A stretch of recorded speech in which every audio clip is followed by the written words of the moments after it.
안녕하십니까. 고수의 국어 강사 안종민입니다. 이번 시간에는 수능특강문학 310페이지 실전학습 1회 나희덕 님의 그 복숭아 나무 곁으로 라는 작품을 해설 강의해 보겠습니다. 먼저 보기를 보겠습니다. 보기는 3번 보기입니다. 3번 보기. 시에서는 시적 화자가 나오죠. 시적 자라고도 하고요. 나입니다. 그러면 대상이 누군지를 알아내는 것이 중요하고요. 이 둘의 관계가 어떤 관계인지 아는 것도 중요합니다. 미적 거리를 말했는데요. 당연히 이 미는 아름다울 미자겠지요. 그러면 대상이 화자의 감각적 인식에 머물러 있을 때는 비교적 먼 상태라고 했으니까 멀다는 것은 친하지 않다는 얘기예요. 그러면 감각적 인식만 하고 있을 때는 화자가 대상을 멀고 정서적 반응 또는 교감, 관념적 의미 부여 이걸 할 때는 이것보다는 가까워지게 된다고 하였습니다. 가시는 대상에 대해서 선입견, 편견을 치우친 생각을 가졌다가 이 거리감이 이해와 교감으로 바뀌게 된다, 이해하게 된다 이렇게 되는 것이죠. 자, 그러면 보기를 한번 정리해 보겠습니다. 화자가 대상과 거리가 있습니다. 대상과 거리가 있습니다. 그래서 매우 멀다. 단순하게 감각적 인식만 하고 있을 때는 멀었어요. 그런데 이 대상의 화자가 다가섰다고 한번 해봅시다. 그러면 매우 가까워지는 것이죠. 그럼 어떻게 하면 가까워질 수 있느냐? 세 가지를 얘기했습니다. 첫 번째는 정서적 반응, 두 번째는 교감, 세 번째는 관념적 의미 부여. 이걸 하면 가까워진다라고 했고요. 그 다음에 가시에 대해서는 화자가 이 대상에 대해서 선입견, 먼저 서 있는 생각, 선입관이라고도 하죠. 그리고 편견을 가졌었는데 이때는 멀었겠죠. 그랬는데 화자가 대상에게 다가갔습니다. 그래서 가까워진 것이죠. 그래서 이 대상을 이해하게 되었다. 그리고 교감하게 되었다. 자, 그러면 대상이 누구인지 이제 아시면 되겠죠. 그럼 작품을 살펴보겠습니다. 너무도 여러 겹의 마음을 가진 그 복숭아 나무 곁으로 나는 왠지 가까이 가고 싶지 않았습니다. 흰 꽃과 분홍 꽃을 나란히 피우고 서 있는 그 나무는 아마 사람이 앉지 못한 그늘을 가졌을 거라고 멀리로만 지나쳤을 뿐입니다. 흰 꽃과 분홍 꽃 사이에 수천의 빛깔이 있다는 것을 나는 그 나무를 보고 멀리서 알았습니다. 눈부셔 알았습니다. 피우고 싶은 꽃빛이 너무 많은 그 나무는 그래서 외로웠을 것이지만 외로운 줄도 몰랐을 것입니다. 그 여러 겹의 마음을 읽는데 참 오래 걸렸습니다. 흩어진 꽃잎들 어디 먼데 닿았을 무렵 조금은 심심한 얼굴을 하고 있는 그 복숭아 나무 그늘에서 가만히 들었습니다. 저녁이 오는 소리를 낭송을 했는데요. 시가 매우 어렵습니다. 일단 화자 대상 상황 심리를 한번 정리를 해보겠습니다. 화자 대상 상황 심리. 화자는 금방 찾을 수 있습니다. 나라고 금방 찾을 수 있습니다. 화자. 그럼 대상이 무엇인가? 여기 이행에 그 복숭아 나무, 제목에 있는 그 복숭아 나무가 있고요. 그리고 두 줄 내려와서 그 나무가 그 복숭아 나무입니다. 그리고 그 나무가 오행 밑에 또 나오고요. 또 두 줄 밑에 그 나무가 나왔습니다. 그리고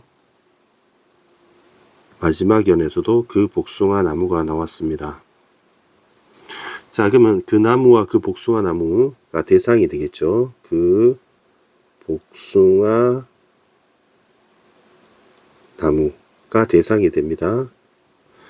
근데 나무를 대상으로 하지는 않을 것 같고요.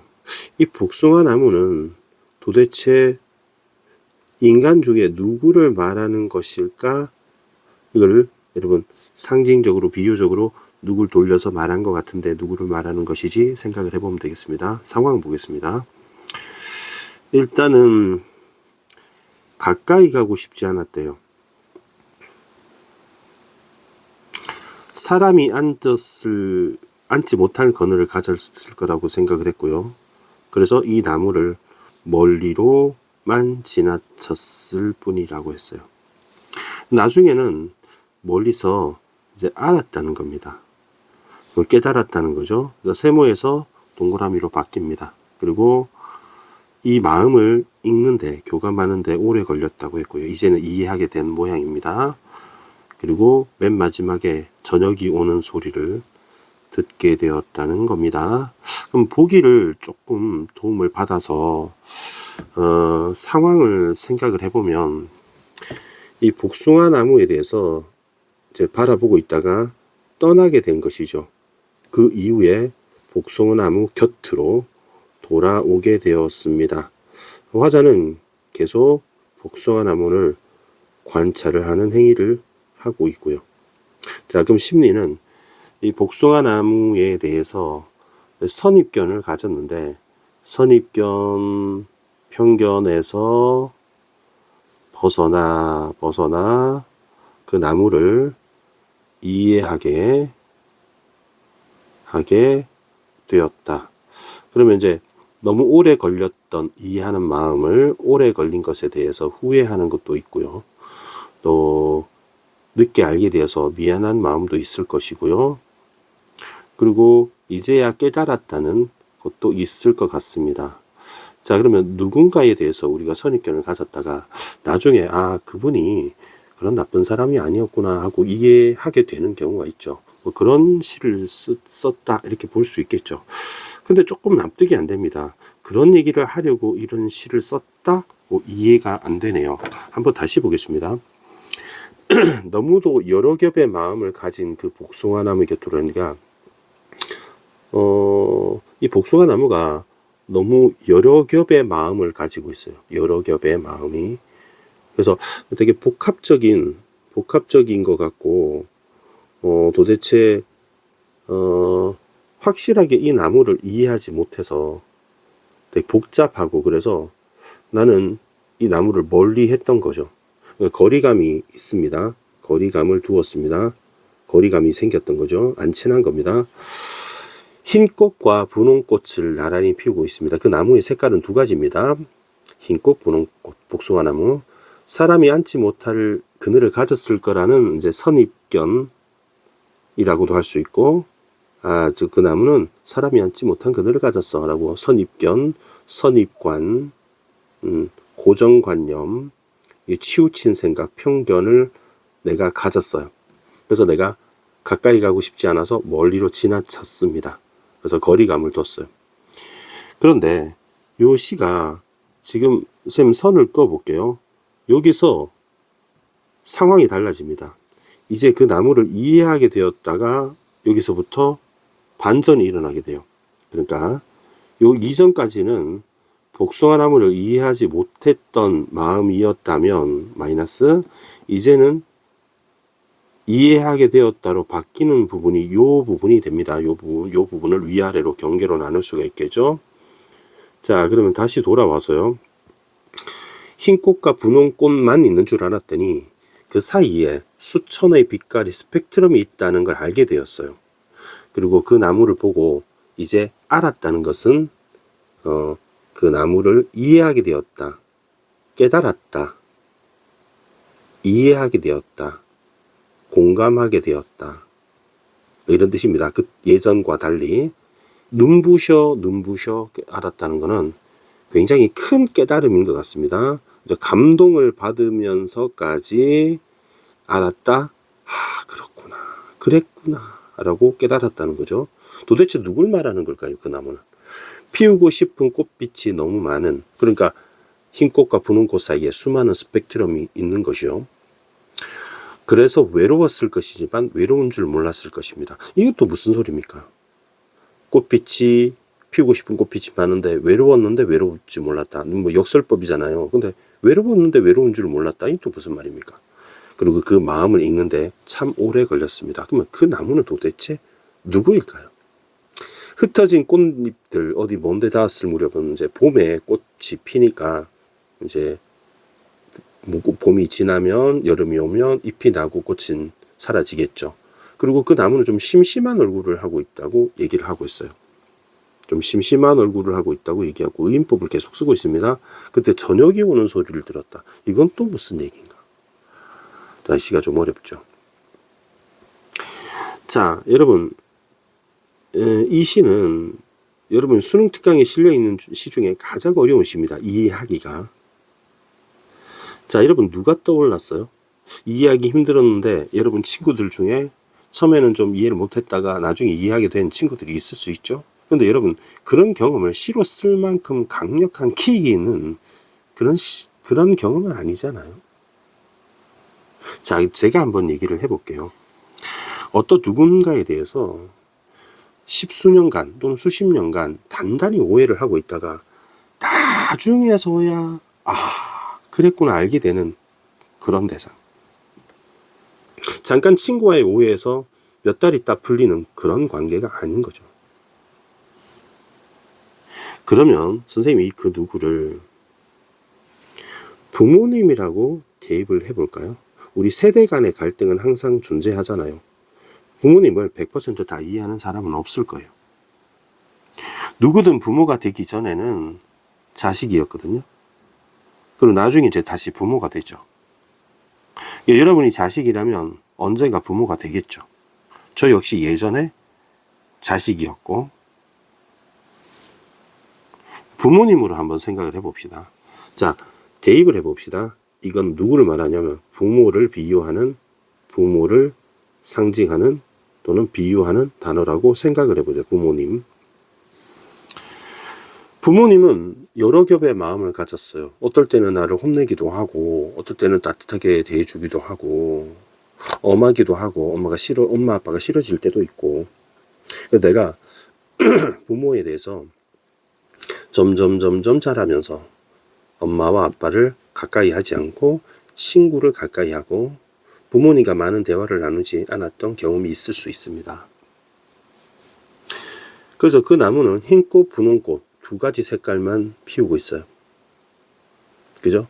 우리한테 금전적으로 도움을 주거나 밥을 해주거나 외식을 한다거나 잘해줄 때도 있고 못해줄 때도 있고 단 두 가지뿐이라고 생각하는 그 부모님은 사람이 안지 못한 그늘을 가졌을 뿐이라고, 도대체 나는 부모님을 이해하지 못한다고, 나는 이해하지 못할 거라고 멀리로 지나쳤을 뿐입니다.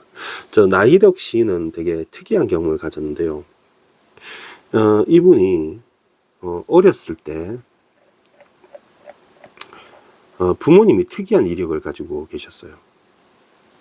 66년생인데 충남 논산 연무읍, 그러니까 선생님 군대 갔다 온 논산 훈련소 근처인 것 같습니다. 근데 에덴원이라는 보육원에서 태어났다고 해요. 고아가 아니에요. 보육원에서 태어난 이유는 아버지가 되게 어떤 필경사라는 직업을 가지고 계시고요. 부모님 두 분 다 신앙심이 되게 신앙심이 되게 강하셨대요. 그러니까 어머니가 그 보육원 총무일을 맡기 때문에 결국에는 그곳에서 태어났는데, 그러면 고아들만 있는 곳이거든요. 근데 고아들만 있는 곳에 나이덕 이 어린 시절 거기서 태어나고 자랐던 거죠. 심지어 10살 때까지. 애양원이라는 곳인데요. 그러니까 그곳에서 먹고 자고를 했던 거죠. 고아 아닌 고아 같은 아이가. 그러니까 당연히 그런 집단 생활을 하면서 뭐 투정도 하고 부모님이 그럴 수 있지만 그럴 수 있는 상황이 아니잖아요. 어머니는 보육원의 총무니까 똑같이 아이들을 대하는 직업이었던 거죠. 그래서 어떻게 하면 부모님의 잘 보이고 싶은 마음도 있었겠지만 부모님은 똑같이 대했기 때문에 자기의 감정을 숨기고 절제하고 살았던 거죠. 다소 나이덕 시인에게는 어린 시절 부모님을 이해하기 굉장히 힘들었을 거예요. 신앙심이 굉장히 투철하신 그 부모님의 마음을 이해하는데 오랜 시간이 걸렸을 거예요.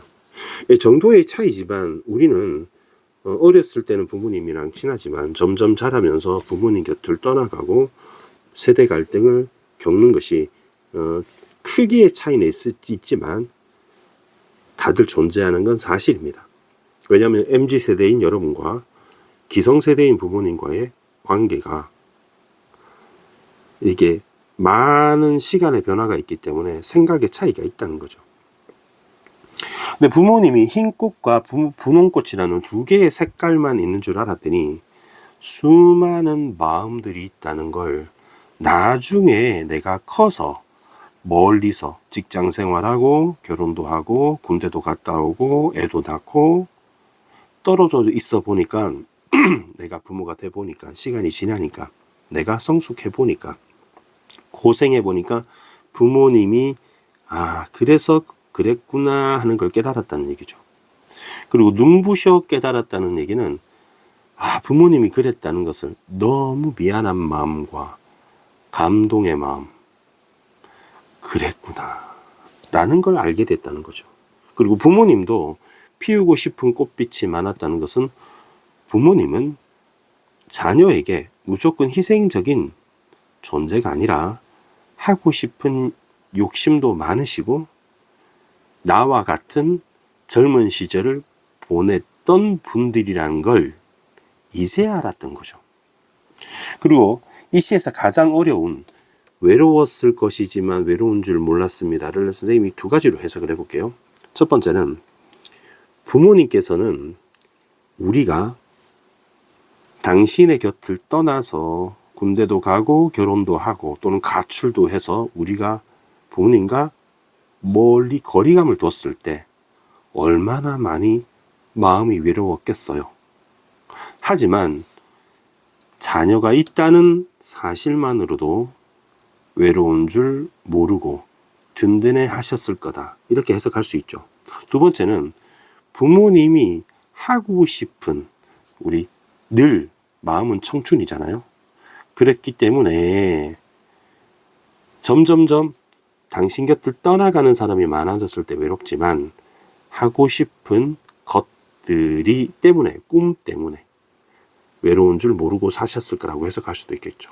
그리고 그 부모님의 마음을 이해하는데 참 오래 걸렸다는 거는 10년, 20년, 30년. 부모와 자식 세대가 보통 30년을 의미하거든요. 이제야 알겠다고 고백을 하는 겁니다. 그러니까 부모님께 선입견 편견을 가졌던 내가 한참 후에야 부모님 마음을 이해할 수 있었다고, 그때 너무 내가 못돼 처먹었다고 고백을 하는 것이죠. 오래 걸려서 죄송합니다. 부모님 사랑합니다. 부모님을 이해하겠습니다. 고맙습니다. 이런 복합적인 마음이 걸렸던 거죠. 그리고 우리가 그것을 이해했을 때 꽃잎, 즉 흰빛 분홍빛 사이에 많은 수백 트럼의 꽃잎들은 결국 다 떨어지고요. 부모님도 청춘이 지나서 장년이 되시고 또 노년이 되신 거죠. 복숭아 나무는 늙었어요. 좀 심심한 얼굴을 하고 있다는 것은 더 이상 청춘이 아니신 거죠.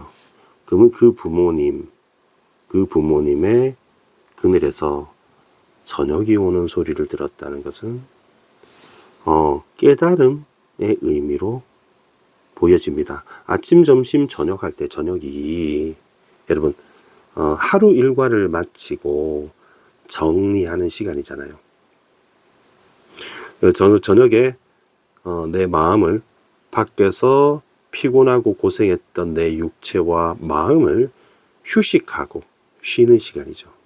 저녁에 오는 소리는 화자에게 깨달음의 시간으로 의미를 가졌을 거다.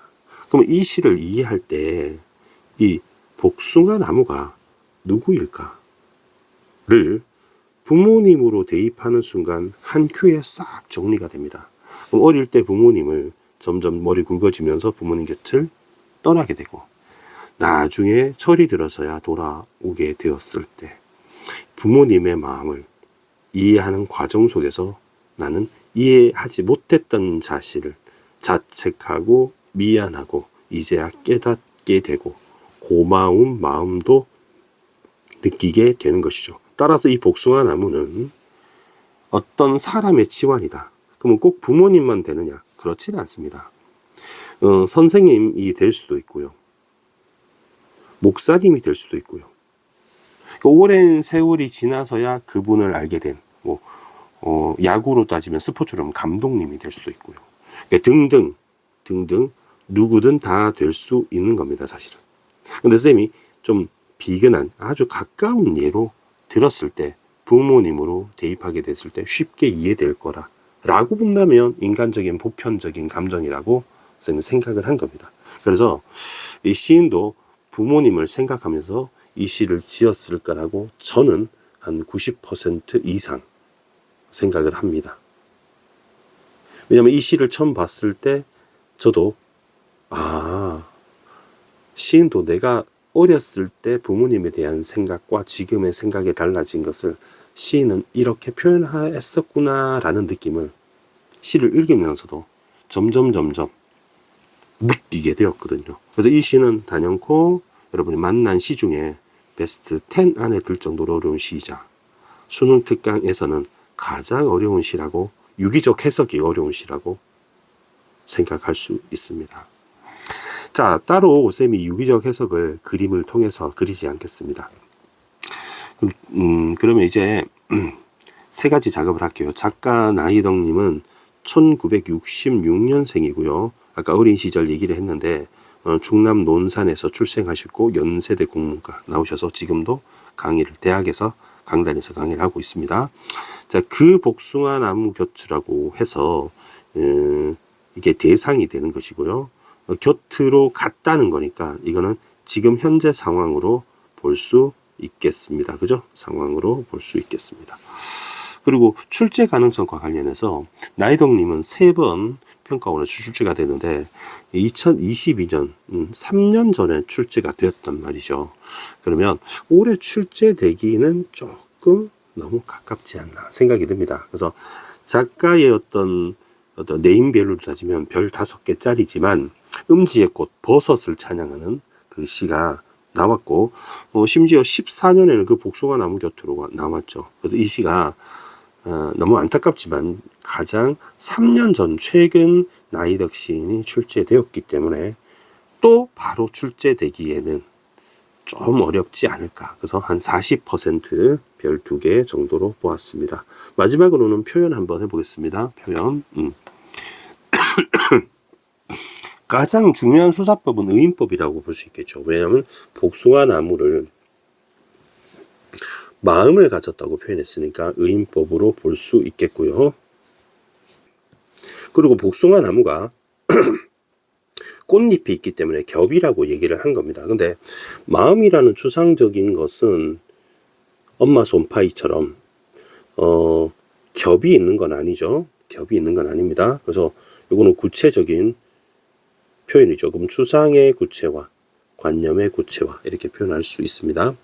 왠지 가까이 가고 싶지 않았습니다. 자, 두 가지 얘기해 볼게요.